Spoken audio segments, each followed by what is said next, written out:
Goeiemôre geliefdes, ek glo en vertrou dat dit goed gaan met u en dat u nog gesond is. Dit is vir my lekker om vandag weer saam met jou op hierdie platform te kan kuier. Gun my asseblief die geleentheid om net ons voorbereidingslys met u te deel vandag. Ons vra nog steeds voorbereiding vir Tannie Hannetjie Klint en haar gesondheid, vir oom Johan Annandale wat elke dag beter word en eersdags hoop ons om sy naam sommer van die voorbereidingslys af te haal. Dan vir oom Flip Blessing en die pad wat hy moet stap, vir Tannie Didi Becker en haar gesondheid en dan dink ons nog steeds aan Tannie Martie Potgieter. Ek ken die oom het so 'n bietjie gesels, Tannie Martie se omstandighede gaan nie binne die volgende jaar al wat drasties verander nie, behalwe as daar 'n wonderwerk plaasvind. Sy is met Parkinsons gediagnoseer en dis 'n langtermynsiekte. So ons gaan vereers net 'n bietjie haar naam van die voorbereidingslys afhaal, maar dit beteken nie dat ons nie in ons gebede aan haar dink nie. Net soos wat ons ook aan Tannie Dina Groblaar se kleinseun dink, wanneer ons vir hom nog steeds voorbereiding doen, want hy het ook 'n baie onbepaalde tyd wat hy gaan siek wees. So ons dink aan hierdie individue deurlopend in ons gebede, maar vereers is hulle name van ons voorbereidingslys af. As daar enigiemand anderste is van wie ons nie bewus is nie, vra ons dat u ook vir ons in kennis sal stel, sodat ons ook dan by hulle kan uitkom.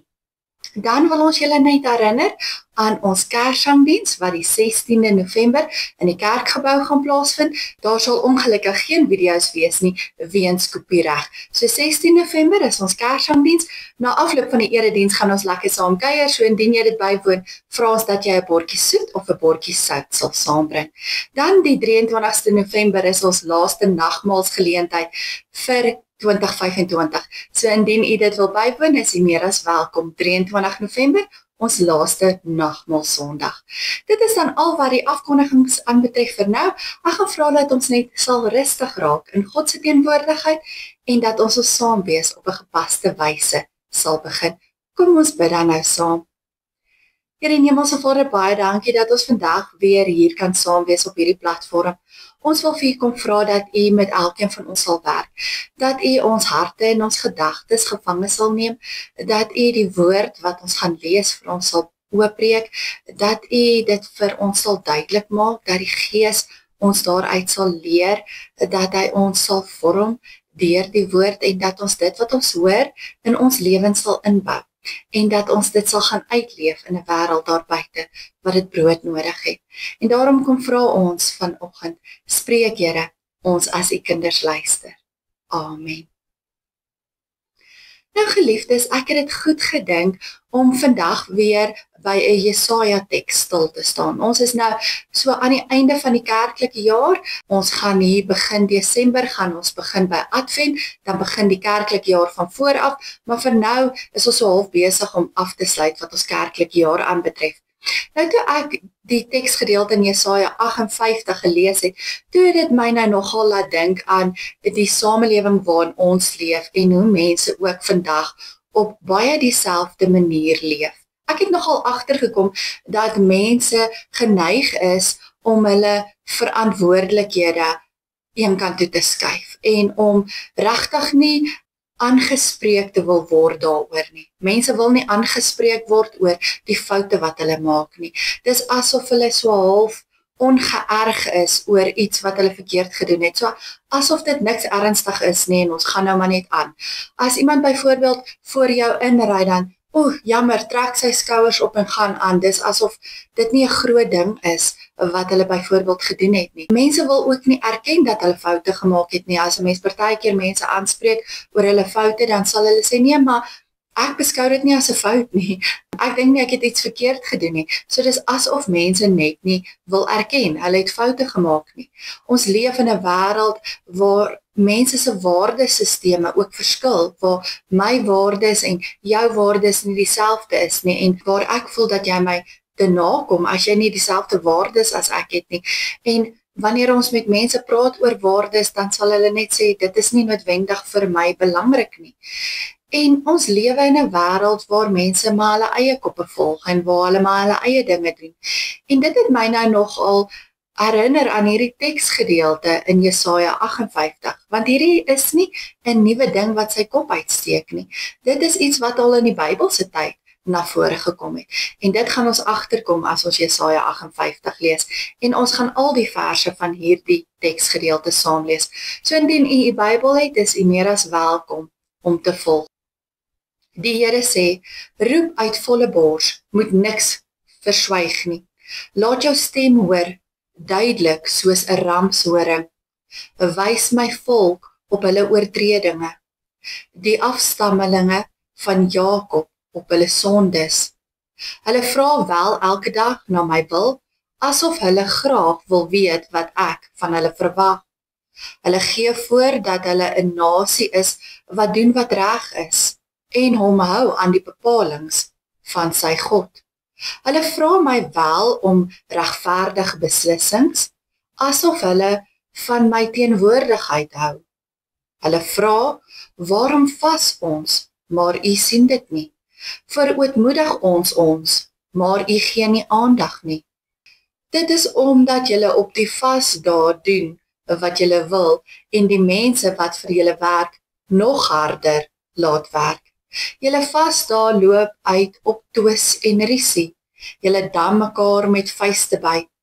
Julle kan nie op hierdie manier vas en dan verwag dat julle gebede verhoor sal word in die hemel nie. Is dit al wat ek op 'n vasdag wil hê?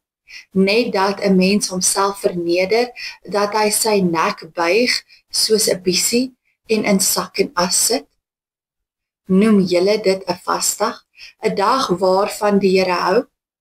Is die vas wat ek wil hê nie dit nie, om die wat onregverdig gevange gehou word te bevry, om die juk wat op mense druk af te haal, om verdruktes vry te maak, om elke juk te breek?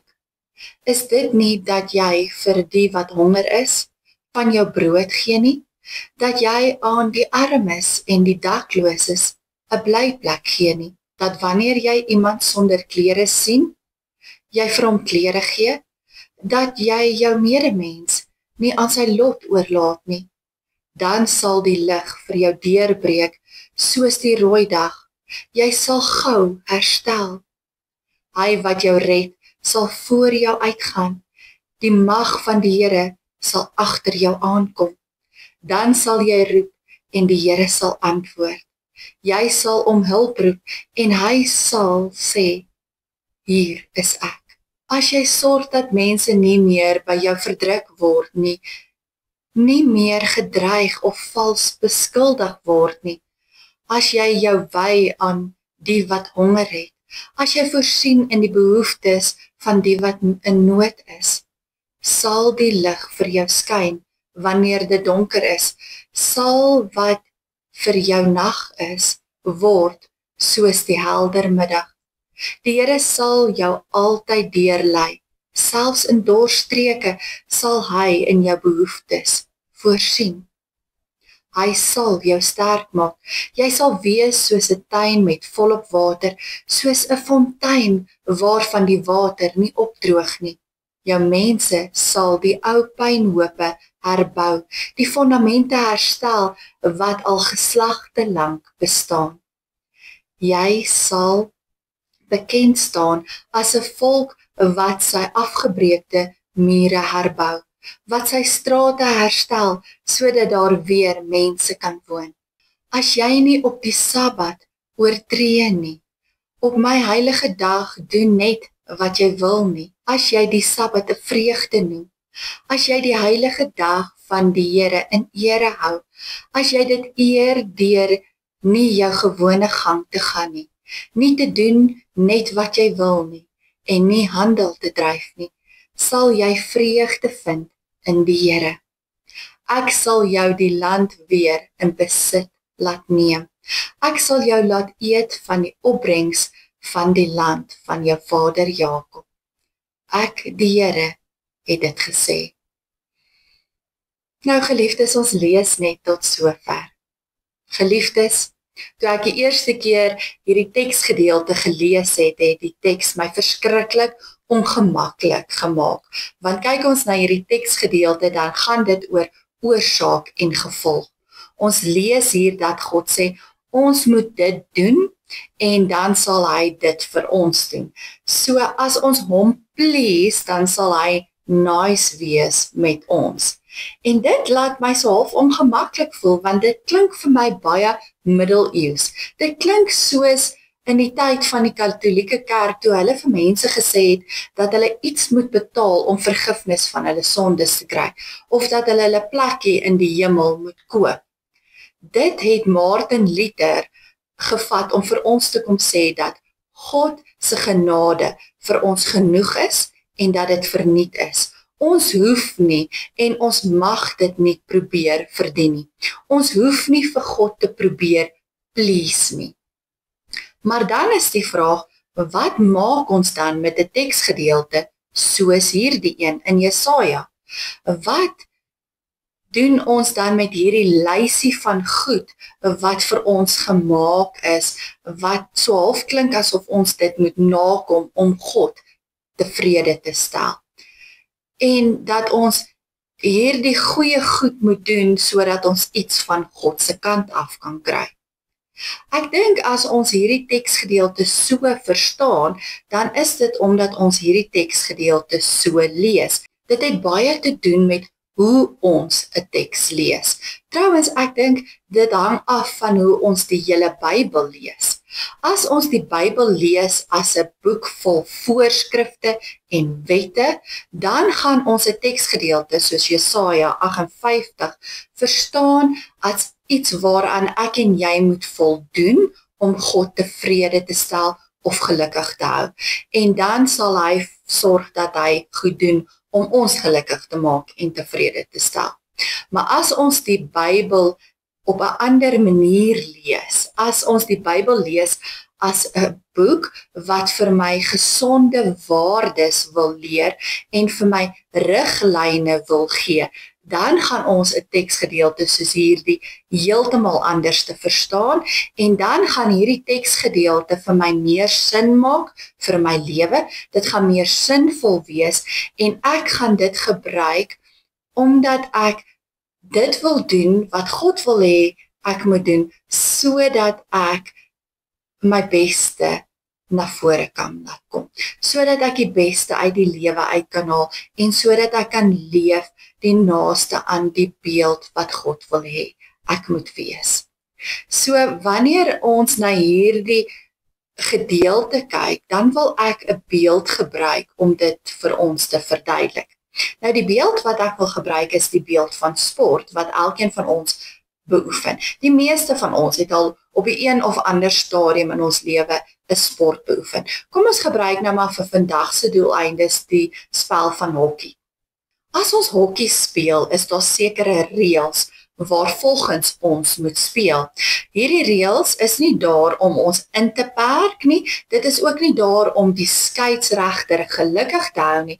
Dit is daar om te verseker dat hierdie spel regverdig is en dat dit gespeel word soos wat dit gespeel moet word, en sodat dit die spelers beskerm, dat hulle nie te ernstig sal seer kry nie, en dat almal lekker sal kan speel en volgens 'n struktuur sal kan speel.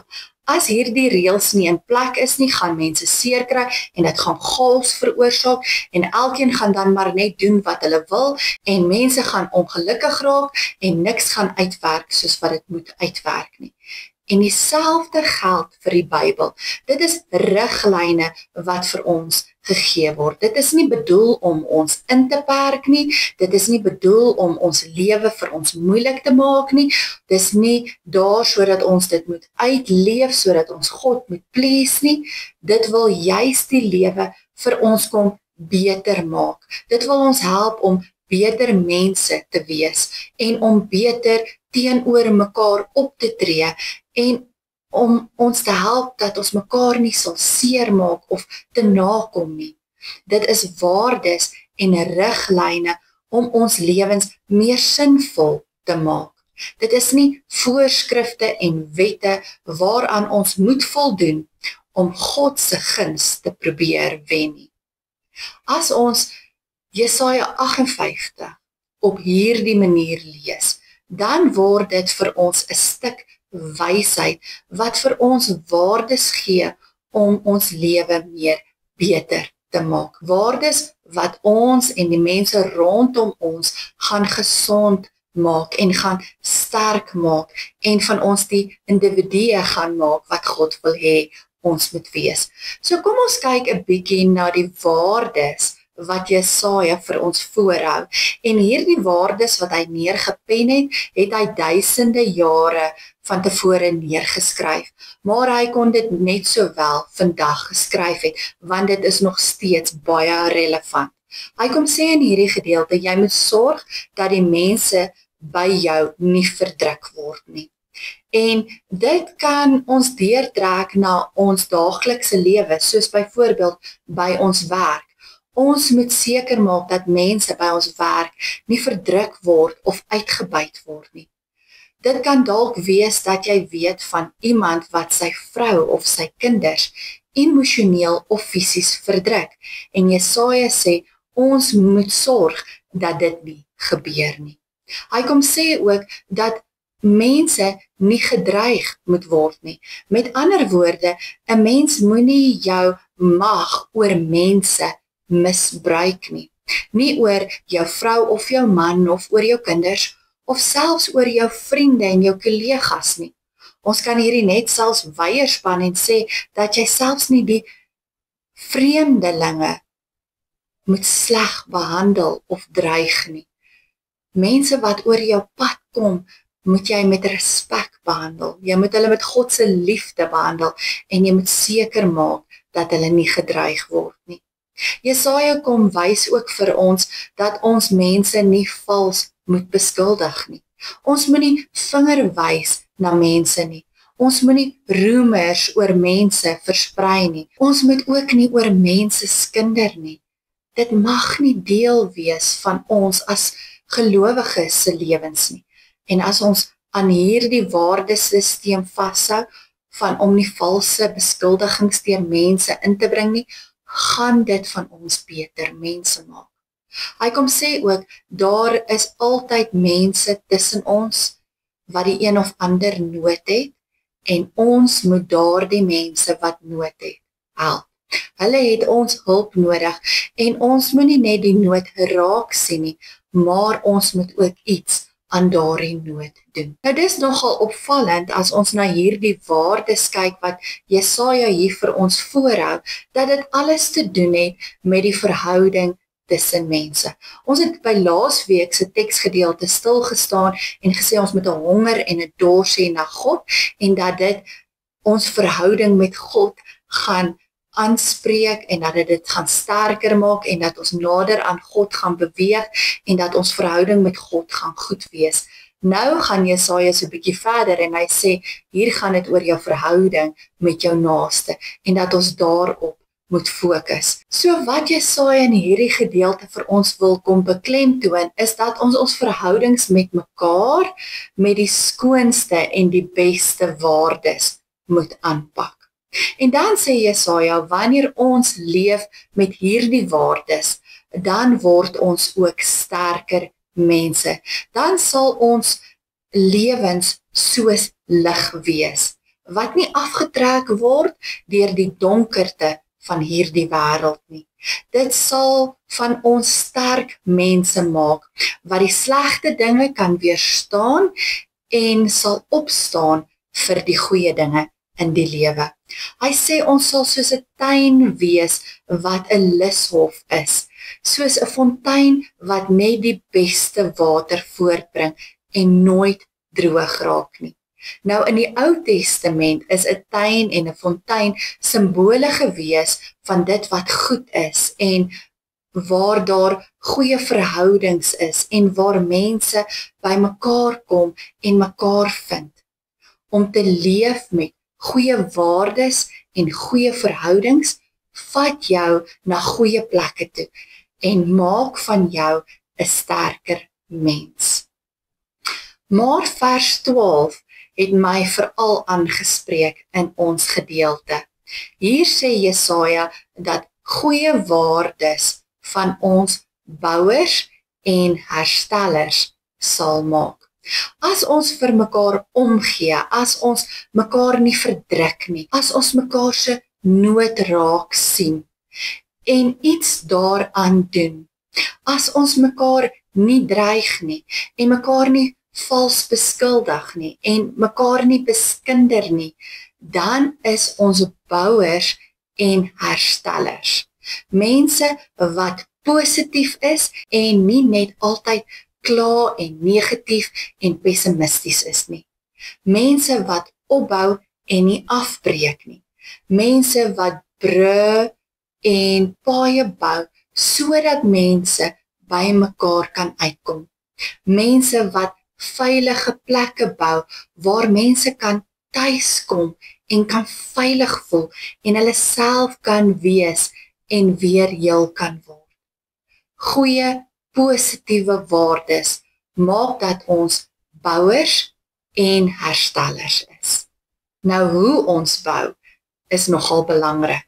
Nou kom ek wys net gou vir julle wat sê Paulus daaroor as hy in 1 Korintiërs 3 hieroor skryf. Paulus sê dat die fundament is Jesus Christus en die redding wat hy deur sy genade alleen vir ons gee. En dan sê Paulus, ons het 'n verantwoordelikheid om te bou op hierdie redding. Kom ons lees net gou 1 Korintiërs 3 vanaf vers 12 tot 15. Daar staan die volgende: Of dit goud, silwer, edelstene, hout, gras of strooi is, waarmee iemand op die fundament bou, elkeen se werk sal aan die lig kom. Die dag wanneer Christus kom, sal dit duidelik word. Die dag kom met vuur en die vuur sal die gehalte van elkeen se werk toets. As iemand se bouwerk bly staan, sal hy beloon word. As iemand se werk verbrand, sal hy nie beloon word nie, en tog sal hy self gered word, maar soos iemand wat uit die vuur geruk word. So hy sê, ons redding is vas. Niemand kan dit van ons af wegvat nie. Maar dis tog belangrik hoe ons bou op hierdie redding. Gaan ons mense wees wat positief en opbouend bou, of gaan ons mense wees wat sleg bou en wat afbreek? Want alhoewel ons redding vas is, gaan God tog kyk hoe ons bou op hierdie redding. So geliefdes, as ek hierdie 2 teksgedeeltes lees en reg verstaan, dan kom sê dit vir ons dat ons nie maar net sommer kan leef soos wat ons wil nie. Ons kan nie net sonde doen en maak asof dit niks is nie. Ons kan nie die Bybel interpreteer as 'n wetboek met voorskrifte wat ons in elk geval nie kan nakom nie en daarom steur ons nie daaraan nie. Ons moet die Bybel reg lees en ons moet dit verstaan as 'n boek vol waardes en riglyne wat ons help om te leef volgens God se wil, om ons help om in die regte verhouding met mense te staan en om bouers te wees, om positiewe dinge in ons eie lewens in te bou, as ook in ander mense se lewens in. En dan gaan ons leef soos wat God van ons vra en gaan ons nader aan God beweeg en nader beweeg aan die mens wat God wil hê ons moet wees. Nou om dit reg te kry, het ek iets raak gelees wat ek dink ons kan help om goeie bouers te wees en om hierdie waardes in ons lewens in te bou. Dis iets wat ons liggaamsdele gebruik om ons te help om te onthou om dit aan waardes te koppel. Die eerste een sê, ons moet oë hê waaruit liefde straal vir almal. En dit moet God se liefde wees. Dan sal almal God se liefde in ons oë kan sien en in ons dade. Ons moet lippe hê wat praat met ander oor God en dit wat hy vir ons kom doen het. Ons moet goeie gehoor hê sodat ons kan luister na God se boodskap en dit later weer kan deel met ander mense. Ons neus moet die dinge ruik in die lewe waarvoor ons dankbaar is, soos die reuk van die blommepragt of die skoon reuk na lentereën of die geure wat mense na vore bring, sodat ons vir God kan dankie sê daarvoor. Ons moet sterk arms hê sodat ons elke dag ten minste 5 mense drukkies kan gee. Ons moet 'n gesonde hart hê, wat beteken dat ons mense moet vergewe wat ons te nagekom het. En as ons 'n bietjie gewig wil afskud, moet ons nie haat opkrop nie. Nee, ons moet dit laat gaan, sodat ons ligter kan lewe. En om regop te loop, moet ek en jy ons bekommernisse by die kruis van Jesus gaan neerlê. So geliefdes, as ons hierdie waardes nastreef, as ons dit naby aan ons hou, dan gaan ons goeie bouwerk doen en dan gaan ons waardes in ons eie lewens inbou en ook in die mense rondom ons se lewens. So kom ons leef meer ingestel op die lewe en op die mense rondom ons en kom ons probeer om die woord reg te lees en reg uit te leef. Amen. Kom ons sluit ons oë en dan bid ons saam. Here en Hemelse Vader, ons kom na U toe vandag en ons kom sê, ons is jammer as ons die woord gebruik as 'n klomp voorskrifte, wette en reëls wat ons moet nakom en as ons mense laat voel dat hulle ver te kort skiet en dat dit gemaak het dat mense nie meer ag slaan op die woord nie, omdat dit iets is wat ons nie kan haal nie, omdat ons nie dit kan uitleef nie, omdat ons dit nie kan regkry nie.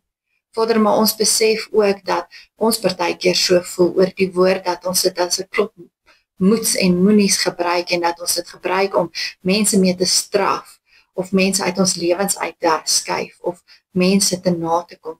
En ons kom sê vir U, ons is jammer as ons dit gedoen het. Ons is jammer as ons die woord gebruik het om af te breek in plaas van om dit te gebruik om op te bou. Vader, en dan kom ons na U en ons kom vra vir U, help ons.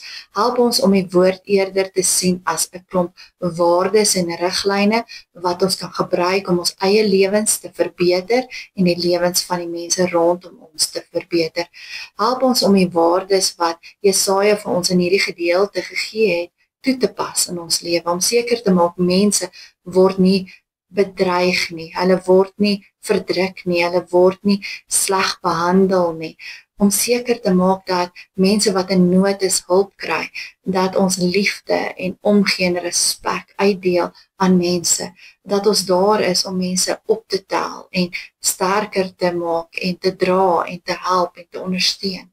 Vader, help ons om hierdie waardes in te bou in mense se lewens, deur ons woorde, maar ook deur ons dade. Hemelse Vader, veral in hierdie tyd wat voorlê, die Kersseisoen, waar ons so selfgesentreerd partykeer kan wees, help ons om in hierdie seisoen die gawes en geskenke wat uit U hand uitkom, uit te deel in 'n stikkende en seer wêreld. Vader, ons kom bid dit vir onsself as individue, maar ons kom bid dit ook vir ons gemeente. Vader, ons kom dra ook vandag die wat siek is aan U op, ons kom dink aan elkeen van hulle, ons vra dat U by elkeen van hulle sal stil staan, dat U hulle sal aanraak en dat U hulle sal help op hierdie herstelpad waarop hulle is. Dankie dat ons kan vra dat hulle intens bewus sal wees van U teenwoordigheid. Ons bid al hierdie dinge nie uit verdienste nie, maar alleen uit genade. Amen. Geliefdes, dankie dat ek my gedagtes rondom hierdie teks met U kon deel. Ontvang dan nou die seën van die Here. Here, verlig ons verstand om volgens U woord te lewe. Verlig ons oë en die manier waarop ons kyk. Verlig ons mond en ons woorde. Here, verlig ons harte en dit wat ons bedink. Here, wees met ons waar ons uitgaan in die wêreld, sodat ons 'n verskil sal maak. En seën ons met U oorvloedige liefde, genade en vrede. Amen. Geliefdes, bly gesond en wees geseënd. Totsiens.